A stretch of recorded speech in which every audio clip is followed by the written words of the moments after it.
Greetings and skeletations, my new ghoul friends. I'm Niomi Dylan Sass, resident podcaster here at UIC Radio, and I'm taking you along with me to visit something grave today. This is where hauntings feel like hellos. Welcome to the brand new podcast for everything in the horror genre, from movies to mythologies and mysteries. This is She's in the Crypt.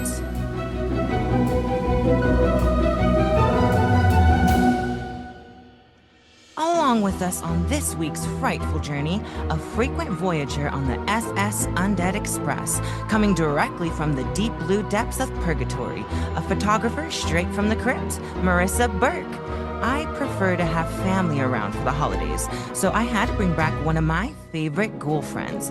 We will be discussing 3 films that share a key theme to classify them as all remakes: Black Christmas 1974, 2006, and 2019.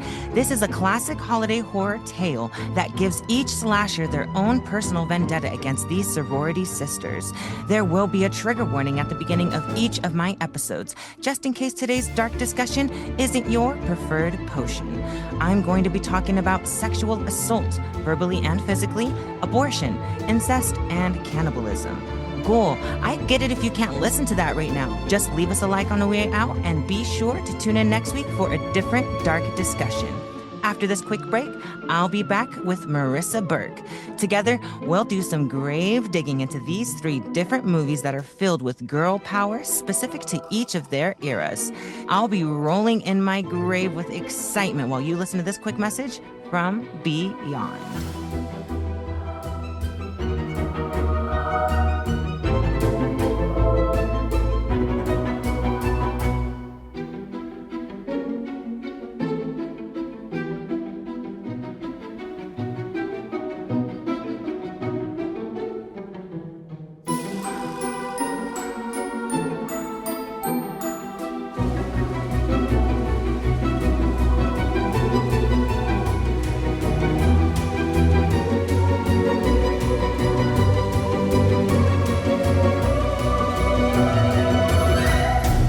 Last time I saw someone use this, it worked. So let me twist the bones and bend the back. Itchita kapata melika mystica, trim him of his baby fat. I guess I didn't put enough pizzazz into it. Well, do it my way, I guess. This is She's Summoning. Everyone, please welcome back Marissa Burke. Hey, ghoul, how was purgatory? Hey, love, like a bad smell, I'm back. You just can't get rid of me. You know what? I am on board with that. So, how was your holiday season so far? Did you do anything fun for Thanksgiving? Well, besides passing out on my kitchen floor and hitting my chin on the counter, because I just wanted to add a little extra spice to my holiday. That was about it. Was it alcohol induced or just like clumsy?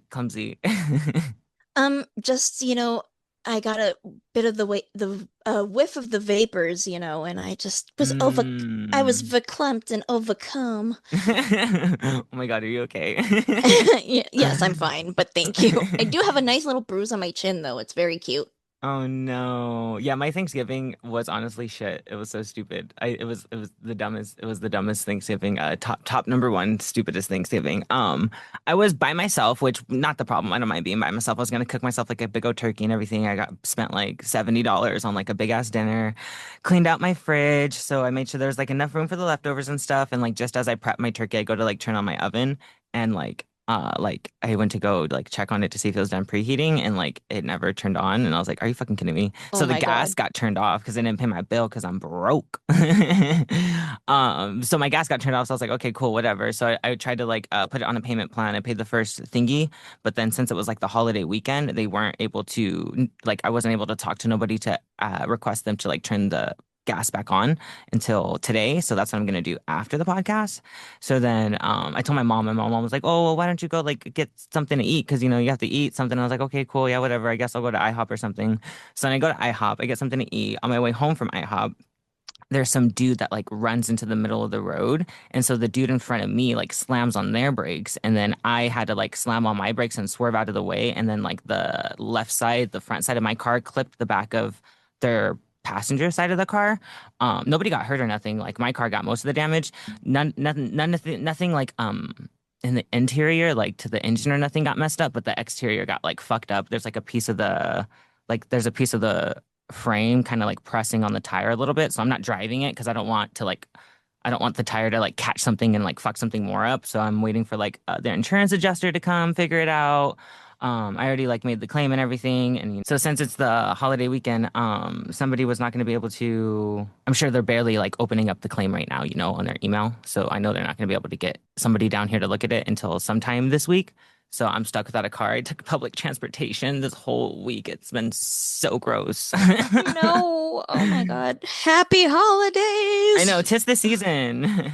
Literally though, Everybody's in a hurry, if in the a sh flurry. if the shit isn't hitting the fan, it's not the holidays. It really isn't. Literally perfect. Like, I mean, honestly, why not? Let's get all of the bullshit out at the end of the year to start the new year fresh, you know?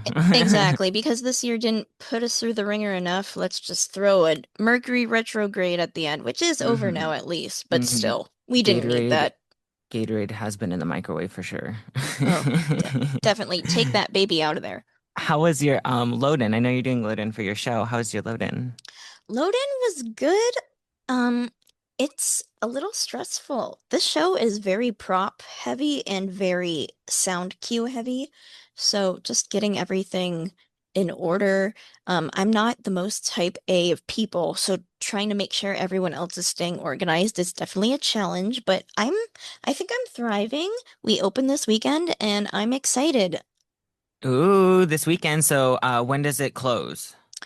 Well, we only have a one weekend run, so we open on Oh, Friday, okay. and hopefully we get some ticket sales tonight because if we don't have any ticket sales for our Saturday night show, they're gonna cancel it.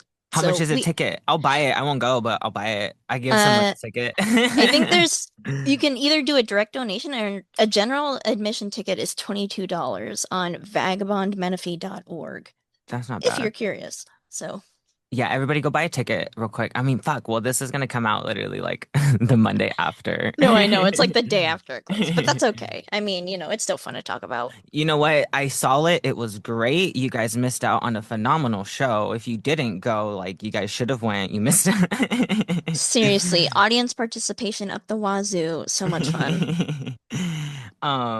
Awesome. So, I'm not going to go over the usual questions because if anybody is listening to us for the first time, you can go back to the It's Giving Dinner special. And Marissa was a guest on that episode, and you can go ahead and get to know her a little bit better there. So, we're just going to get into the next segment. Marissa, are you ready? I am Red D, All like right. SpongeBob. I'll be Patrick and you can be SpongeBob. I'm the deaf more Patrick. Perfect. This is Dark Discussions.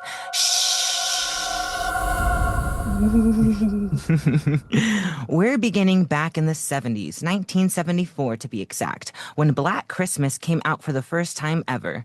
This film was written by Roy Moore and directed by Bob Clark. He was also the director of A Christmas Story, which is kind of weird. This movie takes place at the sorority Pi Kappa Sigma, following a group of girls and their house mother who lives there. During Christmas time, the girl begins to receive disturbing phone calls that get more and more perverse with each ring. One of the sorority sisters goes missing, and it only becomes apparent when her dad comes looking for her. As more people start to spread out to look for the missing members of Pi Kappa Sigma, the killer remains hidden inside the sorority house. The police have the line lines synced up with their electronics so they can trace where the call is coming from. While the police are taking their sweet time, the killer begins to pick off the remaining girls one by one. Once they were finally able to trace where the call was coming from and inform Jess, one of the sisters, she realized that two of her sisters were upstairs with the killer. Jess is also dealing with some personal drama from wanting to get an abortion, and her boyfriend is extremely upset about this. After the police tell her the killer is inside of the house, In a split second, Jess has to decide whether she is going to run for the door to safety or risk going to help out her other sisters. Sadly, once she gets upstairs, she sees the lifeless bodies of her sisters that she was so worried about. While trying to escape the house, she ends up running into her angry boyfriend, and now she's stuck thinking whether he is the killer or not. So, Marissa, how do you think the role of being a woman plays into all of this? I actually think it plays so much into this. This is a movie that is very steeped in early feminism. I mean, I think this is not long after Roe v. Wade was enacted back then. Hmm. R.I.P. Um, Oh, fuck. and just Honestly, yeah. So like this is definitely at the peak of second wave feminism. Second wave feminism, they're finally like women have it's still very taboo for a woman to be in control of their own body, but now they men legally aren't in control of the body, even though they still want to be so bad. yeah, they definitely have more autonomy. Definitely. And this movie, I think they have it set like at a sorority house specifically too because of the trope of like the man and the babysitter, like the man upstairs and the babysitter. This is like a classic trope that's also like came out of the 70s. This is the fear when people needed to get out of their house for some time and they like trusted teenagers to leave they trusted teenagers to be in charge of their children while they left. And so stuff like this really amplified the fear of what could go wrong when you leave, an Yeah, adolescent in charge of your adolescence. this is um, definitely one of the first movies that explores those tropes. Like the call is coming from inside the house and, the virginal character getting murdered and just mhm. all those tropes about that have to do with sex mainly too, because the girls that are inherently sexual in the film are the most brutally killed. Like Margot Kidder's character The one with getting the killed with, cigarette. yeah, the one who gets killed with like the unicorn glass Hmm. thing, and she's like the most crass of them all, and she gets killed, in my opinion, the most violently. And I think that's a statement on like, if you're too much of a woman, you're gonna be brutalized. Because this movie is about a killer. He is labeled as the moaner in this movie. He is hidden inside of the sorority house. It is around Christmas time. He is calling the girls and he is saying some really perverse, explicit shit.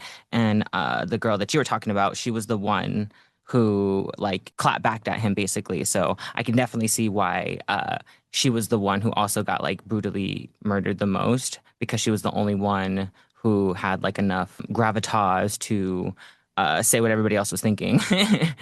Exactly. I mean, if you're the one that's gonna call people out, you're the one that has to die, unfortunately. No, seriously. So like going into that, what character do you relate to most in the film? For me, it's her. I mean, I'm not gonna lie, I liked Phil, which, fun fact, I love that Phil was played by Andrea Martin, and then Andrea Martin plays the house mother character in the 2006 remake. I really like that. And she was just, I don't know, she was just so innocent and sweet, and she was the one that was like left at the end with Jess, and then she just gets offed, and it was like, oh, I don't know.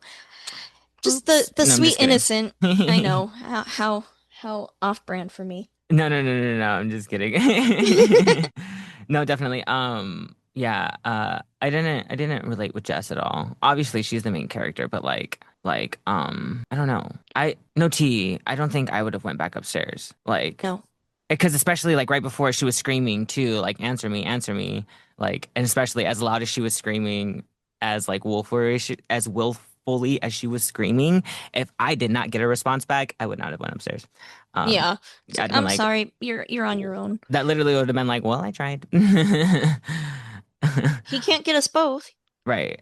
Yeah. And I was gonna be like, I'm just listening to the cop. I'm just listening to the cop. I know.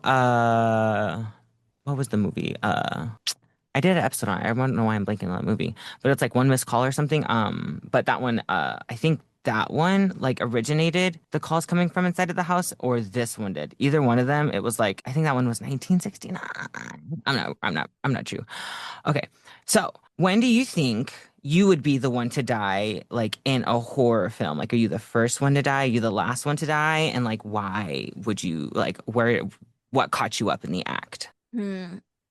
For me, I definitely think I would be like the second to last one to die. I'm definitely not. It depends. It depends on the killer and it depends on the scenario. I'm either the final girl or I'm like the second to last final girl. I'm usually the one that like is gonna be like the badass the whole entire time, and then like right at the end, I'll be like, no, save yourself, and then do that like buy that little bit of time with the killer right before I die to try to help the other person survive. I feel like that's my role, maybe, or I'm the killer, one of the two. I'm just kidding. Yeah, I could see the latter. I definitely think I am the comic relief that you're sad when they die, but the death is really memorable. So it's like, oh man, I was bummed when they died, but it was really cool. Right, like I could see you like falling out of like a window or something, and there everybody thinks you're dead, like right at the first act, but then you come back at the second act for like a funny scene, and then you like die again the second time, and that time for real. Right. Yeah. Also, like Rose McGowan and Scream with like the dog door or the going up the garage. Oh yeah, huh? Yeah. Or the one in a scary movie. Yes. I can't wait for the new one to come out. I'm so excited. Me too, especially because it's the Wayans brothers are back at the helm finally. They never should have been taken away from it. Right. That's showbiz. Honestly, I mean, it was only for one movie though, right? No, I think the last one they did was Scary Movie 3? three. Oh, okay, so then two movies. Yeah, I think. Yeah, Scary Movie 5 wasn't it? It was kind of funny, but not really. Back on topic, my bad. So, what's cool about this one, I guess like the most iconic murder scene in this one is the very first one where the guy like suffocates the girl who is initially missing that like sets Hmm. off the whole thing. She's upstairs the whole time in the attic just with a plastic bag over her face, and that With is the like kitty. right. And that's like the poster for this movie for a lot of stuff that carries on a little bit into all of the next movies, which is nice. But it's not like something that's heavily, I think it's just a cute little like nod and nuance, which is like I picked up on. They An Easter egg. barely had, yeah, the Easter egg, that's what it's called. So if you heard a sexy voice on the phone, how long would you entertain him? I might go on for a good while. We all remember, again, I don't mean to bring up Scream again, but Drew Barrymore is like really flirty with the voice at first, and I feel like Right. that would totally be me. Like I would totally be like messing around with him and then we'd start get serious and I'd be like, uh, you're not supposed to be calling this number, and then I'd like hang up or something stupid. Right. I'm And then literally he'd kill me. I'm literally the type, I wouldn't even answer the phone. I don't even answer the phone. I'd be That like, part is true. no, I don't know this number. Click. Voicemail, I don't have time. They're just waiting in my closet like, fuck, is this bitch gonna fuck? I guess I'll wait. Oh God, literally. Ugh. So is there anything else about the 70s movie that like stuck out to you that you can think about right now? Well, it seemed to me that a lot of the movie was saying that like sex is violence and that these characters that are prey with their sexuality, it's almost like the killer is punishing them for it. And I thought that was kind of an interesting take to make, especially at that point in time. So that was my understanding. Oh, right. Cool. Thank you for bringing up sex because that reminded me of something that I wanted to talk about. I wanted to talk more about like Jess's character. In the movie, she ends up getting pregnant and she, is a very ambitious young gal. This is why she's in a sorority. She has dreams of doing what the fuck ever. So when she wasn't even planning on telling her boyfriend that she is pregnant. She was just gonna get the abortion, but she felt like whatever, she had to tell him at least that she was planning on getting an abortion, but he didn't want her to get one, so she was still like, yeah, cool, whatever, that's like not your decision to make. So then they kind of end the conversation and he's like, well, are you going to be at the house tonight? And she's like, yeah, I'll be there. Okay, well, we'll talk later.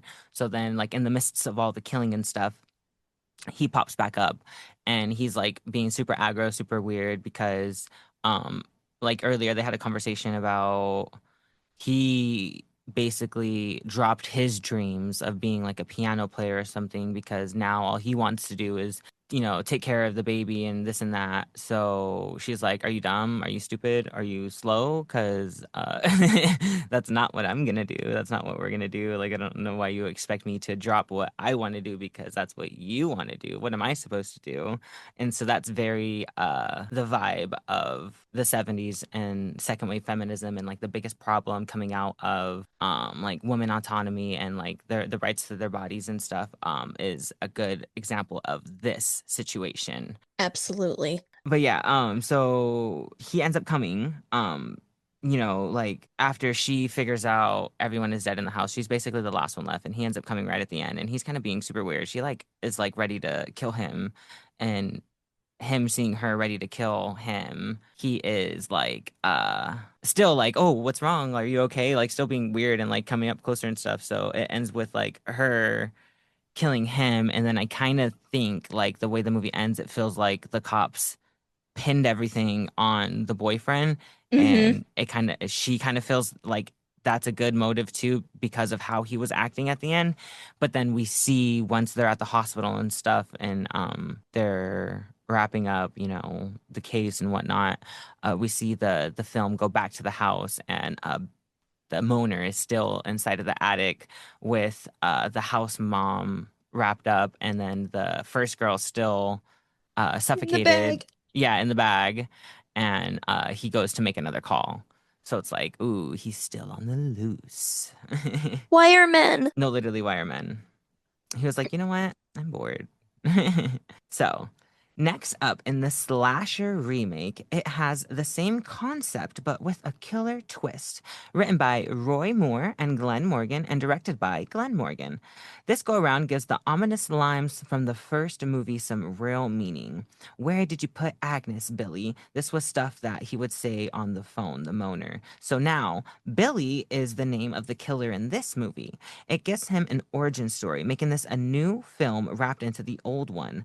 Billy is a patient at Clark Sanitarium and has a tradition of trying to escape every year to try to make it home for Christmas. This year, he is successful. His house has been refurbished into a sorority house, which now makes for his new hunting grounds. The sorority is familiar with how Billy got locked away, and as a tradition, they put his name in for the Secret Santa. After a few gift exchanges, it is revealed that one of the girls didn't buy Billy his present this year because she thinks it's fucked up to buy a killer a present. Once they noticed a couple of girls go missing, they begin to worry. One of the sorority girls' biological sisters comes to the house to pick her up for the holidays and instantly gets worried when she finds she isn't there to meet her. What she does find is a present under the tree to the sorority, but from Billy, and instantly they know something is up. People start dying left to right because Billy finally came home for Christmas. So, Marissa, this one we might need to do like a little on the spot investigating. Do you know how iconic these group of girls are in this film? I do not. No, it is crazy. Okay, so I'm going to need you to like look up like the cast list real quick while I give a little IMDb. yeah, Gotcha. while I give a little explanation. Well, I know it is pretty studded. Like I mentioned, Andrea Martin and I think Lacey Chabert too. Lacey Chabert. There's all of the girlies from the early thousands. Michelle Trachtenberg. Oh my gosh, may she also rest in peace. Ugh. Yeah, so something yes, so perfect. So okay, so let's go. We have Lacey Chabert. People who don't know, that is Gretchen from Mean Girls.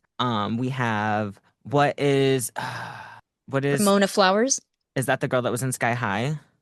Mary Elizabeth Winstead is Ramona Flowers in Scott Pilgrim versus the World. And then Okay, Michelle her. So Trachtenberg yes. Mm-hmm. That is girl's in the movie. yeah, Michelle Trachtenberg was Buffy's little sister. Mm-hmm. There you go. And then And Ice Princess. an Ice Princess. Yeah, may she rest in peace too. So this is crazy. Like for like going back, watching when this movie came out, it didn't get good ratings. It had a very low score on everything. But like me personally going back to it now, out of the three films, this one's my favorite. I don't know if it's because like I'm connected to the cast, like these are like girls from like our childhood and shit. But Yeah. like this one is still kind of just like the concept of it is a little more like fucked up in a sense. Like the graphics are Gritty. better. Yeah, and so do you know a little bit about like Billy's backstory in this one? If you don't, it's totally okay. I could explain it. I don't as much, but why, I know this is early on, but again, the whole we have to feel bad for men. But again, I'll give 2006 a pass. Right. So Billy in this one, he ends up he is so the sorority house is Billy's old house. Billy was a child who was born like from The Simpsons. Like his skin was all yellow. Like he he had Oh, he had jaundice or something. I don't even think it was like a real disease. I think like it literally was just some fake disease for the movie. But basically he looked like a character out of The Simpsons. The mom did not love him at all. The mom hated the dad. You see the mom being a bitch like throughout the baby's like whole childhood. The mom crushes a Christmas ornament over the baby, literally the baby infant. During Christmas, like the first Christmas, like the mom's a psychopath. So then it cuts to when he's like, I don't know, like 6, 7, or 8, when he's a little older. It's still Christmas time. The dad is like wrapping up presents, or, like spending time with the kid by the tree, being nice or whatever. And the mom's like, Santa's dead. The Russians shot him down. oh my God. And I'm like, fuck, she's a fucking bitch. So the dad's basically like the one comforting the kid throughout the childhood. So then it cuts to again, this one, it's probably another couple years into the future. He may be a teenager or something now. Um, but we hear a conversation in the background between the mom and the husband and some new guy. And the husband's like, "Oh, this is who you're fucking," and then the mom's like, "This is my new family now." And then the new guy's like, "Yeah, what are you gonna do about it?" And then like picks up a hammer, I think. And then the other dude's like, "What? You think I'm scared of a hammer?" And then all you hear is like the dude like thunk him. And then so you see Billy like looking underneath of the crack of the door, eavesdropping on the conversation and stuff. And as soon as he like looks underneath the crack of the door, he sees his dad's body like hit the floor, and basically like he sees that like they killed his dad. So he like hurry up and goes and runs and hides. So then he like starts hearing them go to bury his dad under the house and stuff.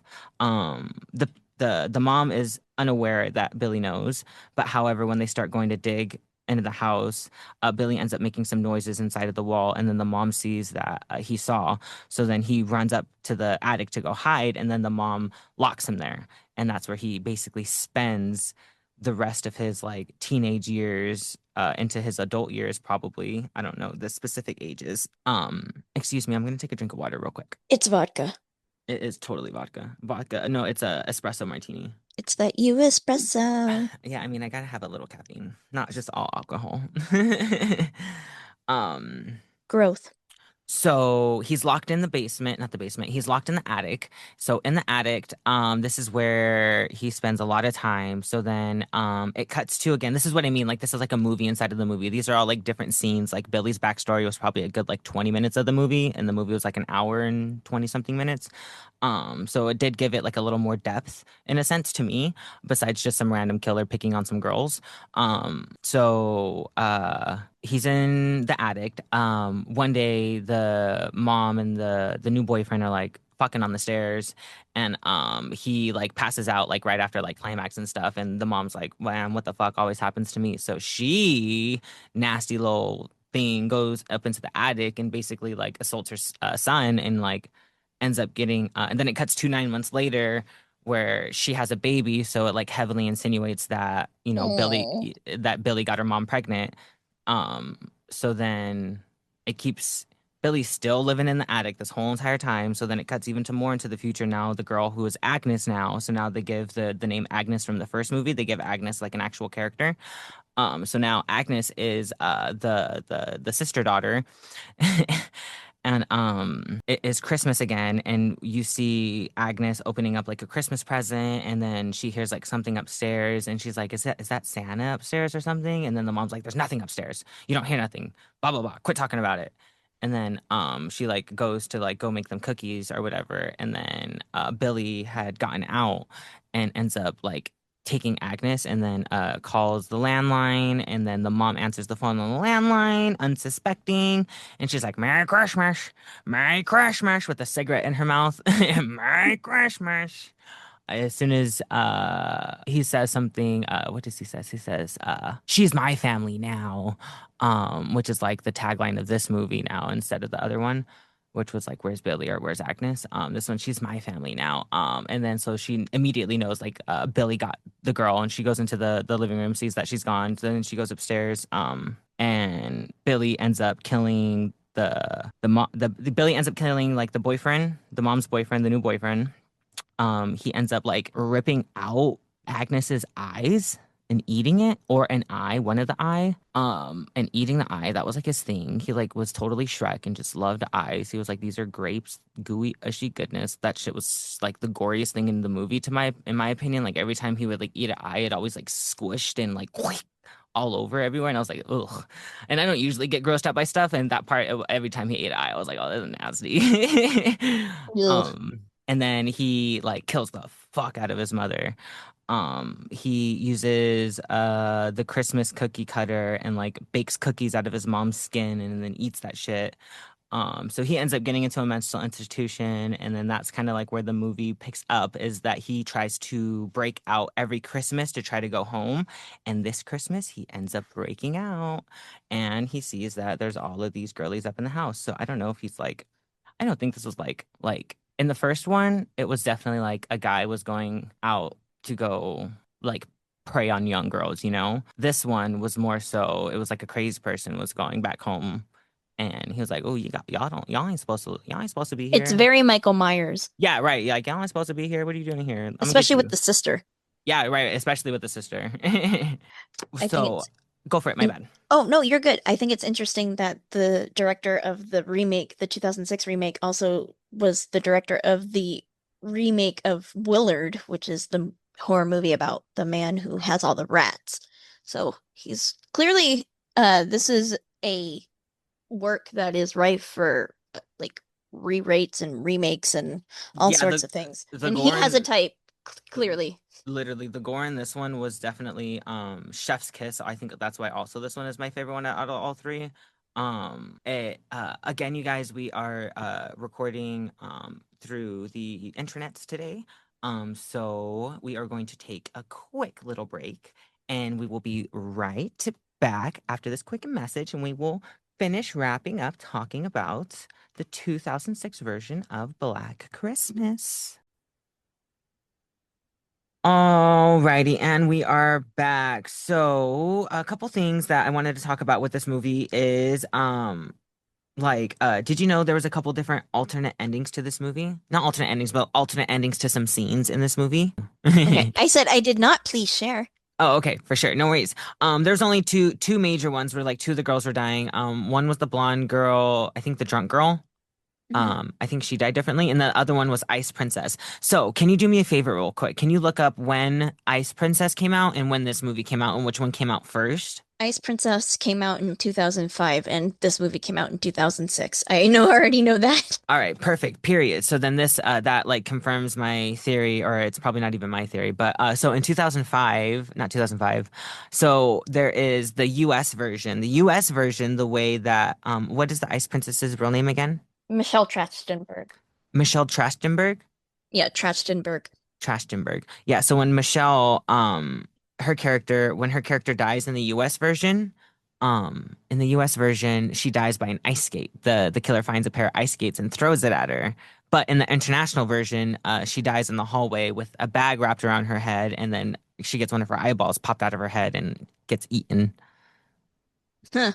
So like they specifically for the US, which was kind of crazy that like I don't know if like even like would Disney sign off on something like that, you know, but they totally had to like that had to have been a reference to Ice Princess, right? Oh, I would absolutely think so. That's hilarious. Especially if Ice Princess was first and this one was second.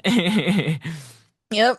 Like Ugh. that is no coincidence she died from a pair of ice skates. And there was that specifically was only made for like the US.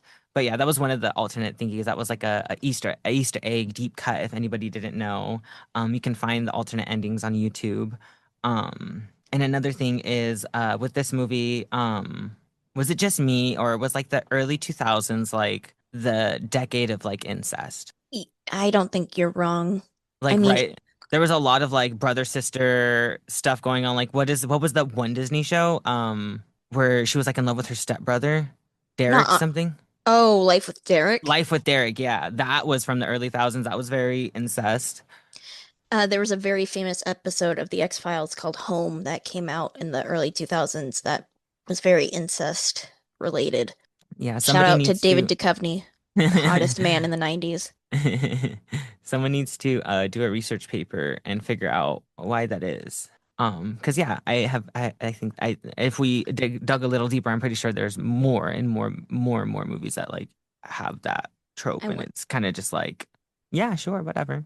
yeah, I wonder if there was like a reproductive rights resurgence around that time. That's very interesting. Right. Um, was there anything else like, was there any gore or kill that stood out in this movie to you? Um, no, I'm not really as familiar with this one, Oh, so that's okay. No yeah. worries. So, Yeah, for tell me, me your favorite. no worries. Yes, for me, it's just I think I already said it. Just like this one, it was a lot of like that eyeball stuff, and Oh it's yeah. such a simple effect. I'm sure it was just like a juice-filled gummy that was painted to look like an eye, but like that plus the sound effects that would be put in there, ugh. Yeah, Foley is a lot underrated art for sure. Those sound effects will make or break a movie every time. No, literally. Same with like Drag Race. Oh, very true. So, next, the third movie is the newest iteration, coming out in 2019, written by Roy Moore, April Wolf, and Sophia Takal, and directed by Sophia Takal. This film has the sharpest feminist veg out of the three films. It follows sorority sisters from Hawthorne College who are getting ready for winter break. Trouble begins to brew when they begin to get eerie text messages from someone hiding behind the legacy of the school's long dead founder. After the girls get attacked by multiple killers in their sorority house, the women stumble onto a chilling secret. A fraternity steeped in the college's dark history is tapping into a supernatural power left behind its patriarchy. A strange black substance fuels a cult like brotherhood, turning its members into possessed enforcers bent on restoring order by crushing the will and spirits of women who dare to stand up to them. Riley, the main character of this film, is struggling to cope with sexual assault and musters up enough courage and strength to fight back against her abuser and his pack of blood brothers. As the threat spreads across campus, the sisters rally together, ready to take on the corrupted frat and destroy the ancient force driving their toxic masculinity to the most chaotic degree.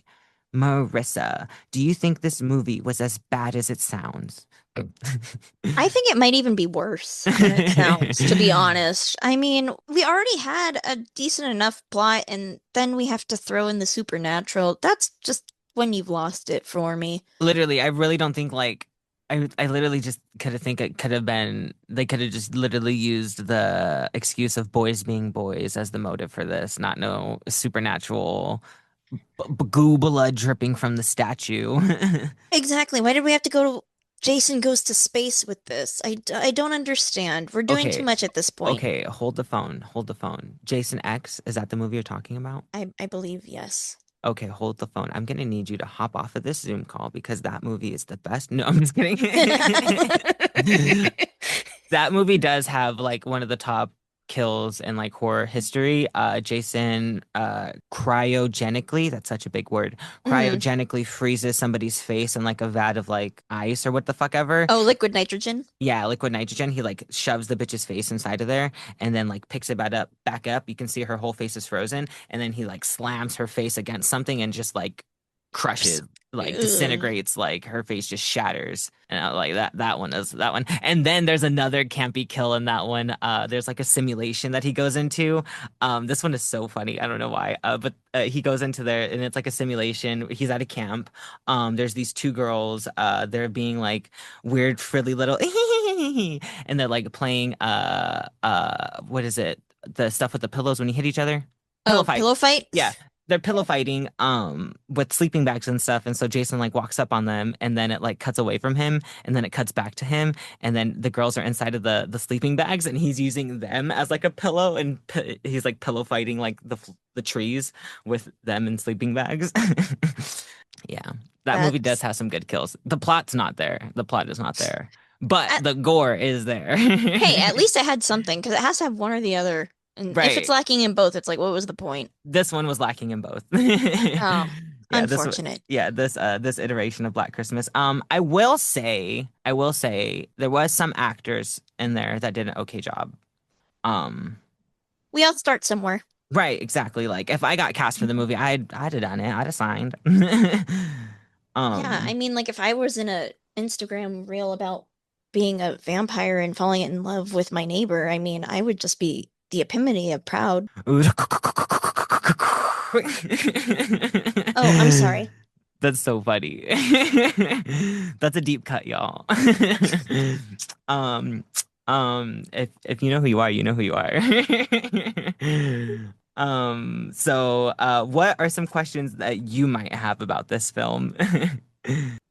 One would be why, like, and I don't mean that in an inherently funny way, but like, what made you think, like, we need another Black Christmas and this is the direction with it I want to go? And I wonder, is there an actual love for the source material, which I would hope there's at least some, or is it just, oh, it's a money grab, which maybe back This one was then, a money grab. The uh, second one, the 2006 one, that one felt like a love to the source material and felt like they wanted to expand on it.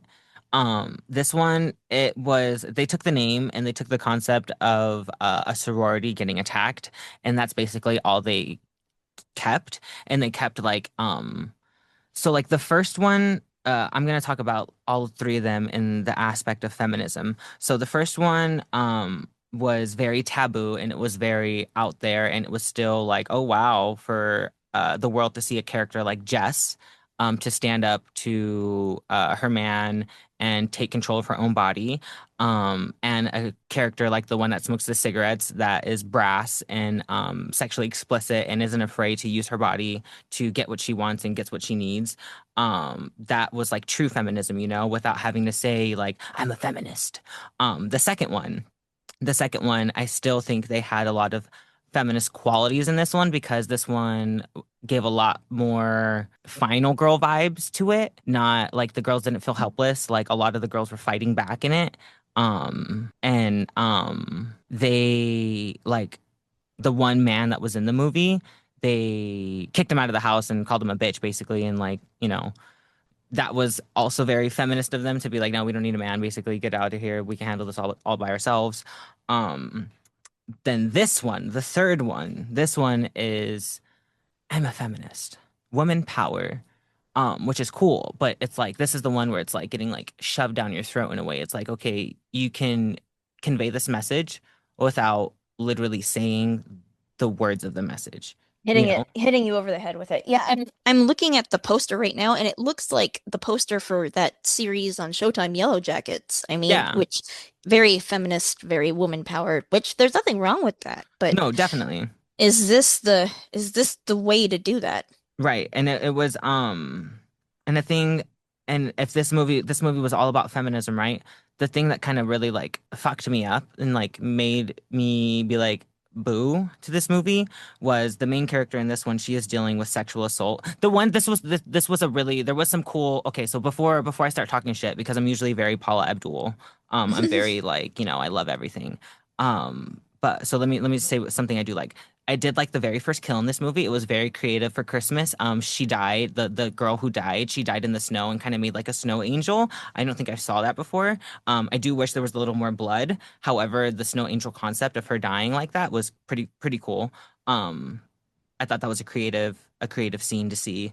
And then the second part that I like, the main girl, she gets sexually assaulted. She gets raped by one of the fraternity brothers, one of the fraternity frat bro dudes dinguses. And for one of the Christmas parties, her and her sisters, they make like a little Christmas parody song about how what Christmas song is like up in the rooftop, do Oh, do up on the do. housetop. Yeah, up on the house. They use that tune. And they were saying like up in the frat house, dot, dot, dot. Basically saying like they got roofied and then had they thought it was sex, but it wasn't because they weren't fully awake. They basically had a really good play on words on that song about how all frat boys do is like sexually assault all these girls and take advantage of them and blame them for it. So that was like a very good, like that itself was like a good feminist aspect quality, like owning your body without having to say like, this is what I'm doing. That was a good, that whole scene. You guys can find it on YouTube, but it was very It was good. It was cool. It was powerful. The acting in it was good. She portrayed like everything that she was supposed to do, all that. Other than that, the movie was trash. It's So, unfortunate. I see yeah. Carrie Elwes, aka Wesley, aka Doctor whatever from Saw. Oh, right. So the thing that made the feminism go away for me, especially about the movie that was trying so hard to make that its main message in the movie, was her the main character, what is her name? Jessie? No, that was the other girl. Riley. Riley. Her abuser.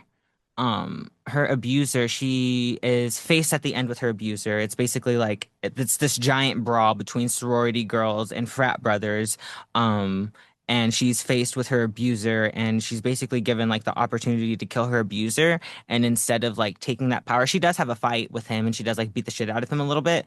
And then instead of like going after, she breaks like the statue that's giving them their power and shit. And me, if everybody's already killing everybody, I see my abuser, my attacker right there. I'm gonna get him before I leave. But she lets this new little dude that she's been talking to, she ain't even gone on a date with the dude or nothing yet. She basically is like, okay, you can handle it. And then like lets a dude Ew. finish. Yeah, lets a dude like finish her, closes her chapter. You know what I'm saying? Like Yeah, that. that's awful. Yeah, in my Like, opinion, like that dropped the whole storyline. She should have closed her own chapter. She should have gotten all of her vengeance on her attacker. But the movie allowed a man to finish that part of the story. So I was like, you lost me there, mama. the only reason I would be able to make that make sense be if the movie set up that she was on this quest for vengeance and revenge, and that was like her whole driving force. And then maybe if by the end of the movie she realized that wasn't a good like motivation, and so then she let someone else handle it. No, I think That's, the whole but yeah, I movie, don't, yeah, I she don't, was if that, fighting yeah, to be a fighter. Her friends were saying, why are you basically like, why are you like being a pussy about it? Not being a pussy about it, but like, why are you like not confronting people and standing up to it? Like, why are you being so minute? passive. Yeah, passive about it. It's like, Um, because everybody handles trauma differently. right. So then, the whole like sense of her character was that she is a fighter now. Like that's literally one of her outlines. She's like, "You're right. I should have been a fighter this whole time." But you didn't finish off your attacker. That basically was the reason for the whole movie, almost. Wild to throw it away at the end. Yeah, that definitely, like, if she was the one that killed him, it would have.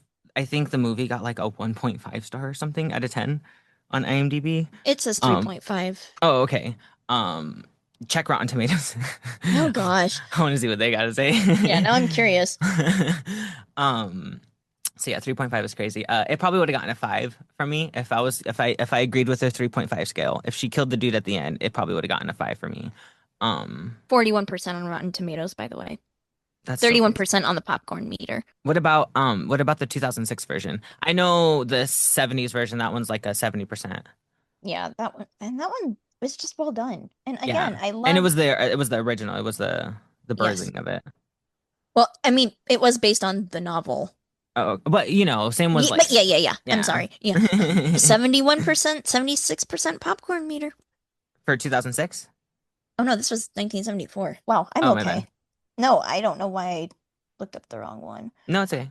Okay, and 2006 is 14%, so it's even See, worse. that's crazy to me. That's crazy to me that the 2006 one, y'all, I might have a taste for bad movies, but I swear I don't. I have a taste for bad music, not bad movies. But in my most humble opinion, the 2006 movie is better than this 2019 movie. I would agree with that just from reading the synopsis, but that's just me. Right. So, if you were a sorority girl and you had beef with one of your sisters that you got as a secret Santa, what is the gift that you would give her to piss her off? Mm, how evil am I? Evil enough to not get arrested. Um, maybe her boyfriend's jockstrap so she knows why he went missing after the game. Ooh, drama. I would have. I would have given her like her dad's wallet emptied. Just his debit card and ID in there, no cash. So then she's like, "Where'd you get this from? Where do you think I got it from, sis?" Wait, I'll take it a step further and we give her the wedding invitation because we're marrying her dad. Oh, Oh, period. you have to call me Hi, mommy. call me mother. Oh, imagine diabolical. There's one last thing that I want to bring up about all three of these films that I feel like is kind of cute to talk about real quick. Mhm. The way that all of them get like messages, it goes with their era, you know. So Ooh, in the 70s, like they were using a rotary phone, you know, the way that they were able to trace the call and stuff, they had to go through this whole long provocative system of like literally tracking down which telegraph is coming from which wire, going to which transmitter to which receiver and all that to figure out that the call was coming from the house, you know, this whole complicated ass thing, which when you come to 2006, literally they're like, where did the call from? Check caller ID. And they check caller ID. So in the 2006 one, each person who died, the next call would come from like their cell phone. ooh, That's kind that's of how like, cool. yeah, that's kind of how like you know who died in that movie. Was they would get a call and it'd be like, who'd the call from? It came from Jenny. Who'd this call from? It came from Brenda. You know, because of caller ID and it went with that era. In this new one, all of them are getting fucking text messages like Pretty Little Liars, like from A and shit. They're like, I know what you did last summer. Love A. Okay, Wild. cool. So yeah, that's the last thing about these three movies. That was all three Black Christmases, you guys. All right. Oh. We're at the part where we get to play one of my favorite games, Slash or Smash. The rules are very simple. I will tell you an iconic horror character and we will say whether we would slash or smash and why. This week's lineup is full of feminine rage. All right. First up is Eileen Warnos. Smash, she was killing abusers. Right. She She she was doing was civil justice. right, vigilante justice. Uh-huh. Go Eileen, Uh-huh. rest in power. Honestly, now that you bring that up, I'll have to say Smash too. But I'm gonna like do it with like a paper bag because what's Oh not yeah, happening. Or I'll let her take me from the back. right. There has to be a methodology, but Uh-huh. for her. A hole in the wall. Why not? No, I'm just kidding. Next up on the list, we have Jennifer from Jennifer's Body. Oh, come on, you gotta smash. You gotta smash Jennifer. Right. I'm gonna smash her too. She was also doing the Lord's work. The best line is like, I'm not killing people, I'm killing I'm boys. killing boys, yeah. It's like exactly Um, because they're not people. if I'm not mistaking, if I'm not making stuff up, I don't think I am, but they're in the works of a sequel. Like I believe her and Amanda Seyfried are on board with it.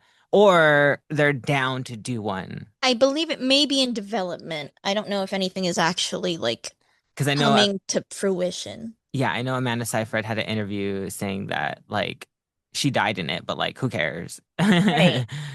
Like she's dead anyways. Like Jennifer, she was talking about Jennifer's character, like, but she's also like sold herself to like the devil. So why wouldn't she be back alive? Exactly. Now she could just be some hot, sexy demon.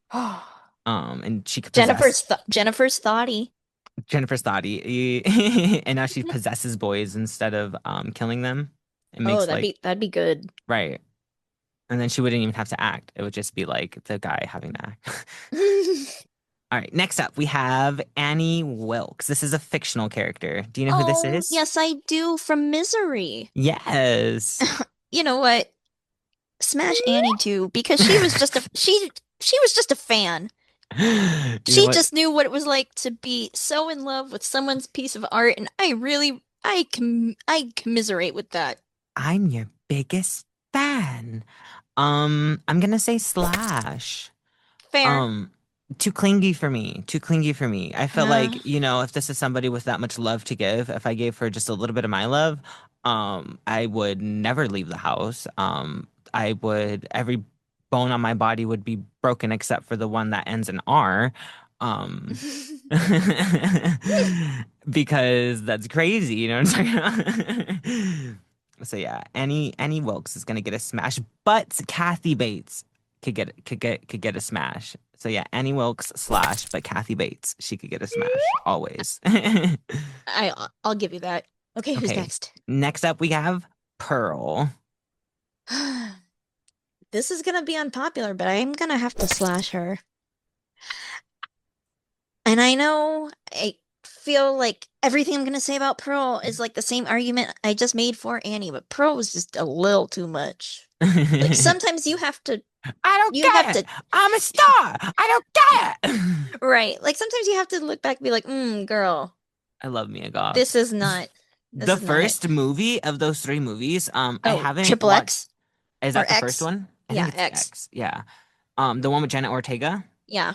Yeah. So I haven't watched all of them. I And literally Brittany only. Snow. Brittany Snow's in Yeah, it I too. know Brittany Snow. I It's love Brittany good. Snow It's in it. good. It is really good. However, what I was gonna get at is the first one is just a porno. That's all it is. It's not even like it's fucking 45, 50 minutes in until you get your first kill. They're literally just recording each other having sex, talking about having sex, and talking about recording each other having sex. Which fine, I'm down. It's Jenna Ortega, Brittany Snow, and Mia Goth.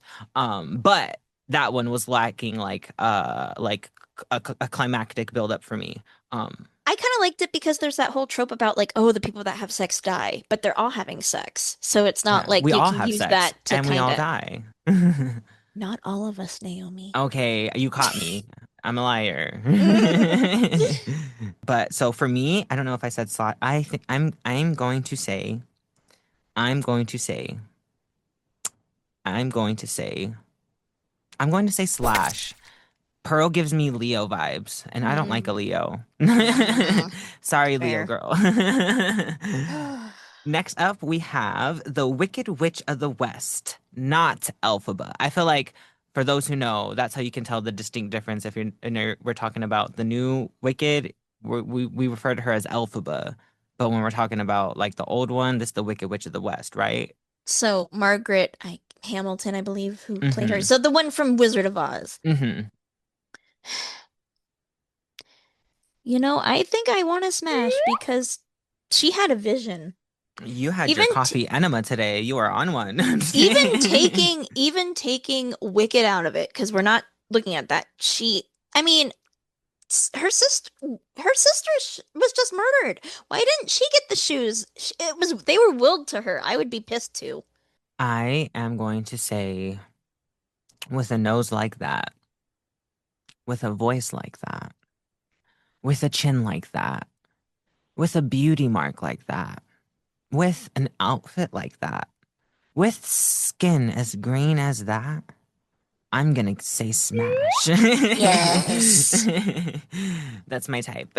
Well earned, well deserved. Awesome. That was slash or smash. So we have almost dug a hole big enough to fit this topic into. But before we go, this is the part of the show where we answer chilling inquiries from our crypt keepers. Today's question is to the one who puts the hoe in Holly.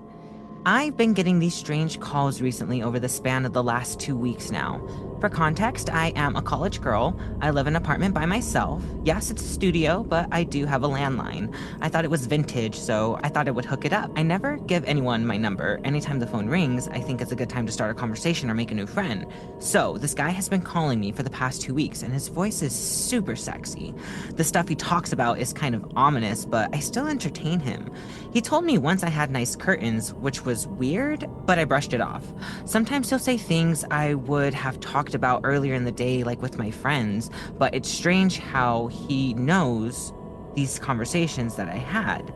I never met this person before, so I don't know what they look like. They could be someone who is already in my life, but then I feel like I would notice their voice if I heard them in person. I want to meet them, but I'm scared that something might go wrong.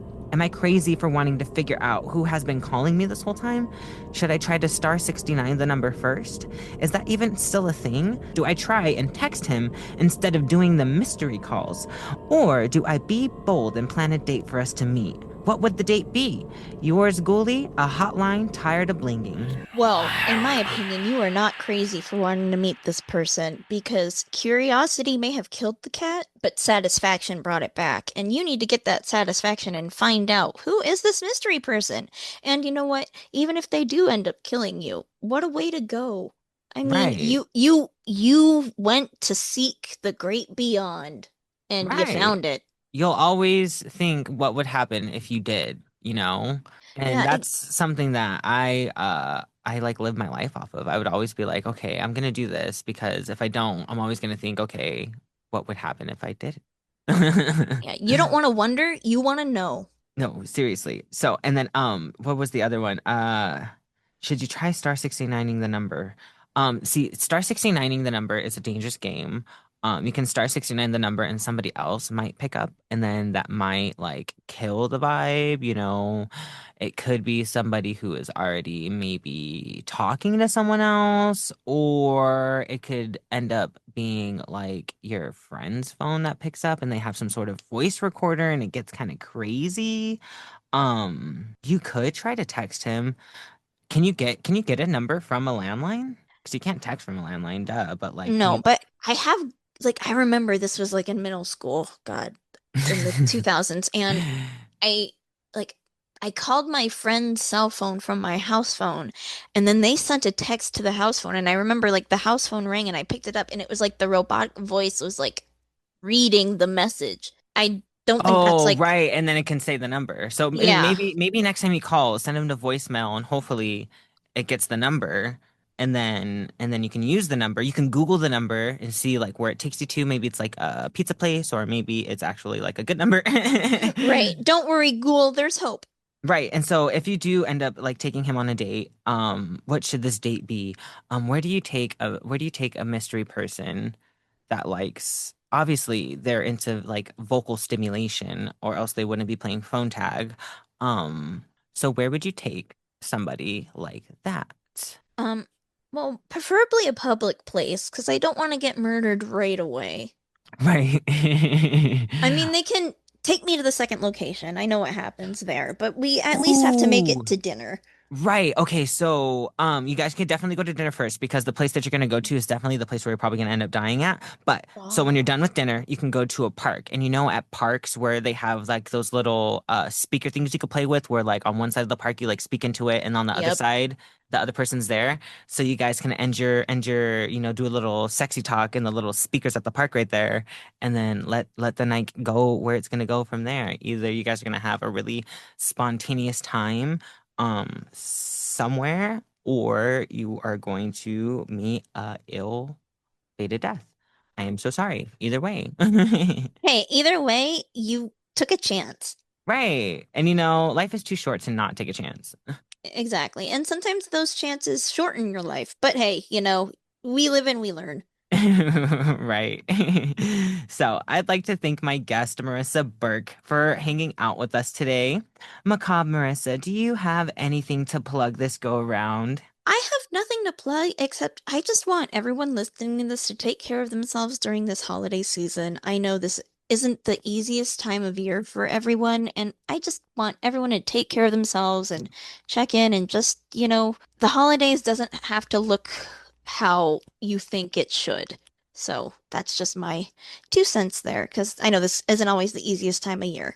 Right. So, the wise words of Hannah Montana, life's what you make it, so let's make it rock. And that applies to the holidays, The holidays are what you want them to be, Spend it doing the stuff that you want to do, not stuff that you've been told this is how you spend holidays. I'd like to thank UIC Radio for publishing the podcast. But most importantly, I'd like to thank you guys, the Crypt Keepers, for digging this grave with me and our guest, Marissa, today. But unfortunately, the graveyard is closed. So until next time, we'll leave this episode in the crypt. Farewell and bad dreams. Make sure to follow the podcast on Instagram at She's in the Crypt for updates about shows and upcoming guests. Follow UIC Radio at UIC Radio on Insta and subscribe to the UIC Radio YouTube channel so you won't miss a single episode every Monday at 10 a.m. And you can also check out the other shows on the network. The podcast was created, written, and edited by Niomi Dylan Sass and published by UIC Radio. Music by Arthur Benson, The Friendly Ghost, and sound effects from epidemicsounds.com. If you can't get enough of She's in the Crypt, you can check out my bi-weekly blog, Crypt Collections, every other Saturday morning at 10 a.m. on the website, uicradio.net. And find me in the blog section. Bye!